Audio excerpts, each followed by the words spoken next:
Hello, everyone. Welcome back to Sports on the Fly. I'm your host, Ian Sachs, and right now I'm joined by Rob Jiggity.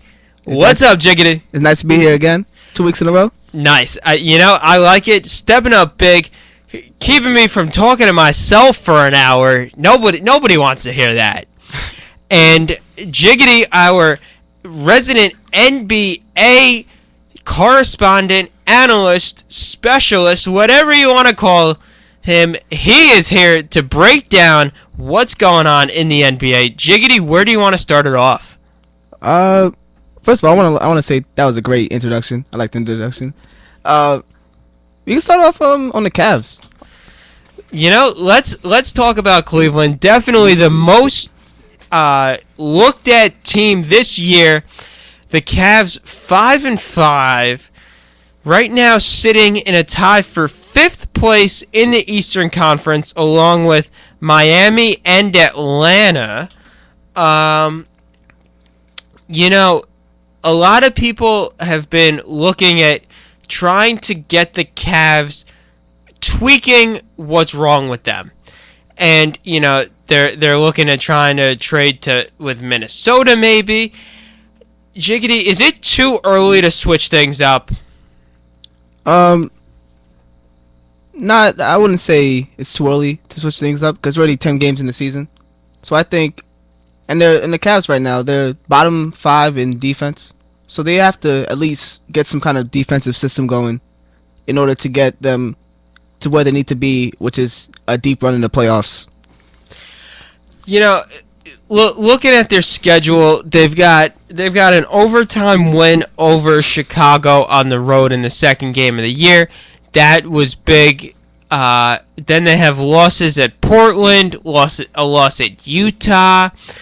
Then they string together 4 straight wins with Denver, New Orleans, Boston, Atlanta, and then they drop 2 straight. This team seems very inconsistent to me. That it seems like, they can put together a string of games and then they can lose a string of games. Does that seem like an accurate assessment to you? Yeah, it is. Their defense is on and off. Sometimes you see them not finding their offense. They have to have some kind of consistency, get that team chemistry going. Shout out to Benzino. Benzino in the building. Hopping in. Ben, you ready? You ready to talk some NBA? We're talking some Cavs right now. Cleveland. Did I miss anything? Did you talk about Kevin Love? No. I was just saying something. I talk to Rob. All right, they have to find some kind of consistency. Defensively, mostly, their offense has been great because they have great offensive players on that team. Even on the bench, they have Deion Waiters, and they have the obvious names: LeBron, Kyrie, K-Love. So they have to find some kind of defensive consistency in order to make a deep run. I agree because one night didn't Love, LeBron, and Kyrie and Deion about have 20 points? Yeah, and they still took a L? They all had 20 points each, I think. Yeah, something like that. And they all took a loss. That's a team effort. As the saying goes, defense wins championships. It is a cliche, but it wouldn't be a cliche if it wasn't true. And the way the Cavs are going right now, they're not finding it that much on defense. Let's see where they stack up defensively. They are ranked points allowed 23rd in the NBA with 103.1. Yeeks. 23rd. And this is an elite team. Or supposed to be. Quote unquote. Supposed to be an elite team. That's not going to get it done. Rebounding, also ranked 23rd. I think Pat Riley was the one that coined the terms, no rebounds, no rings. Ooh. But the thing is, the difference between, even when LeBron's first year with Miami, they knew how to play defense when the time came. We haven't seen that time yet for the Cavs, but when that time comes, I want to see how the defense reacts because against the Spurs, there was some mislapses on defense which caused them the loss for Cleveland and the win for your Spurs, Sacks.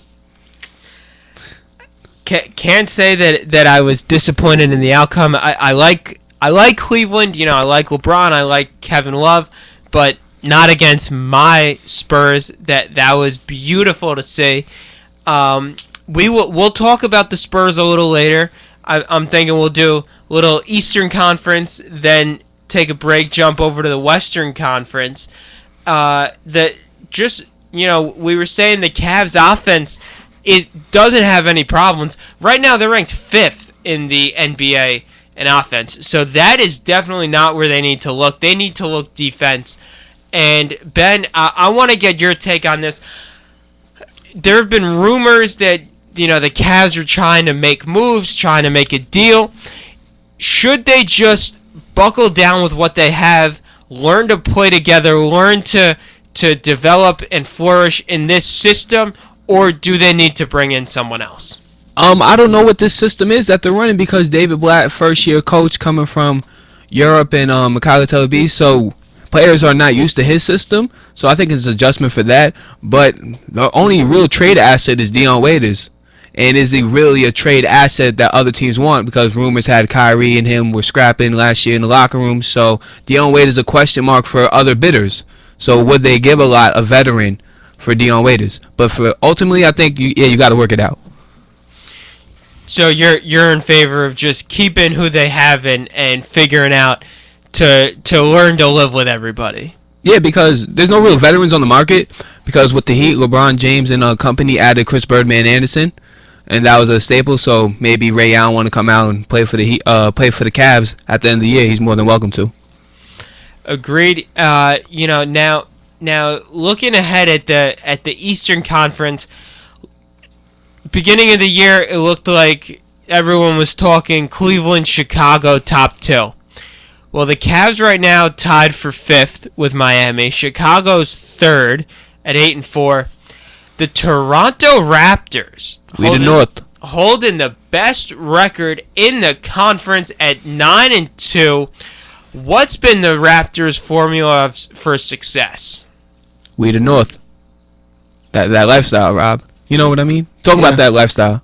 First thing is, DeMar DeRozan is actually starting to come into his own. We saw that last year that he's taking that next level into starting. And you see that their offense is picking up. Lowry is just Lowry, a triple-double threat every night. We see production from the bench and Terrence Ross. We see production from the team as a unit. Lou Williams also coming off that bench. Oh, yeah. Power. Lou Williams. He can score. Yeah, we when we were talking about the Cavs and about their struggles, we were saying, their offense, very good, ranked 5th in the NBA. Their defense, 23rd. Toronto, offense ranked 4th, defense ranked 7th. That's a nice balance. Top 5 offense, top 10 defense. Oh, who's their coach? Not Dwayne Casey, right? No, it is Dwayne Casey. Yeah, I think. Yeah, I remember in 2K, this had 2K reference, 2K12. They was talking about Dwayne Casey, and Doris Burke would always mention while you're playing this rock formula, like, you guys still beat at the rock and everything. It was going with defense. So what he has built since that 2K, and even so that year, 2012 to now, the 2014 season, you see the improvement as the whole team because DeMar DeRozan was playing there, Valanciunas is getting into his system, and Amir Johnson as well. Yeah, Dwayne Casey has orchestrated that turnaround for the Toronto Raptors, starting in his first year going 23-43. That was 2011-12. Okay. The next year, 34-48. Then last year, the big jump, 48-34, turning that around. First place in the Atlantic Division. And look out now. Now they're in first, not just in the division, in the conference. Ooh. In the conference. And another thing I'll bring up, over the last 5 years, the championship team has been top 10 in defensive efficiency. So you see that they really can go out there and make a break for that. They can make a run in the playoffs. It's looking like that right now. Now, there have been some surprises. I would say Toronto being as good as they are, definitely a little bit of a surprise for me. Biggest surprise team, either good or bad, so far in the Eastern Conference. I'm going with the Nets because Lionel Hollins, even though his first year as coach, the Nets are on a 5-game losing streak, and that hasn't been really said. But even though the Nets are on a 5-game losing streak, the Knicks got to be more of a surprise in a negative way because they did have a 7-game losing streak, and that the Knicks get overhyped in things with the media, so they take more of a burden than the Nets are right now. So I'm going with the Knicks with the worst surprise. The trick or the treat, they got neither. Rob, what about you? I also say the Knicks because they have puzzle pieces, but the pieces are not coming together in the right way, at least. For me, I'm going with the biggest positive surprise, the Milwaukee Bucks. Ooh.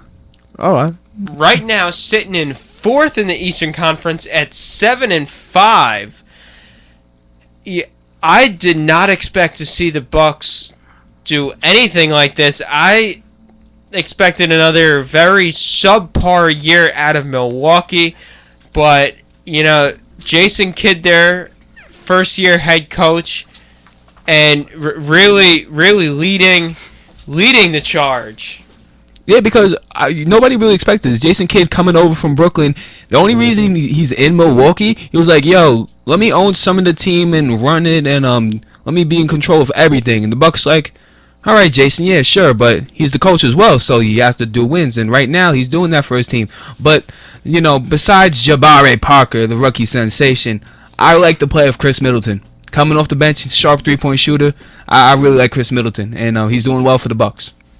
And also, Brandon Knight, after having a pretty okay season with, I think his stats were 25 and 4, something like that, which is okay for a point guard. He's trying to improve on that and take the next step that he needs to take in order to establish himself in this league. I'd say for Milwaukee, 2 big tests coming up the next 2 nights. You got at Toronto and hosting Washington. 2 teams who are ahead of them right now in the Eastern Conference. If they can put up good showings in this game, then in those 2 games, then I say Milwaukee could very well be a legitimate team down the stretch in the Eastern Conference. But we are only about 10 games into the season, so certainly a long way to go. As for this show, also, we are about halfway done. It is bottom of the hour. Take a quick break and then jump over to the Western Conference. WICR presents This Moment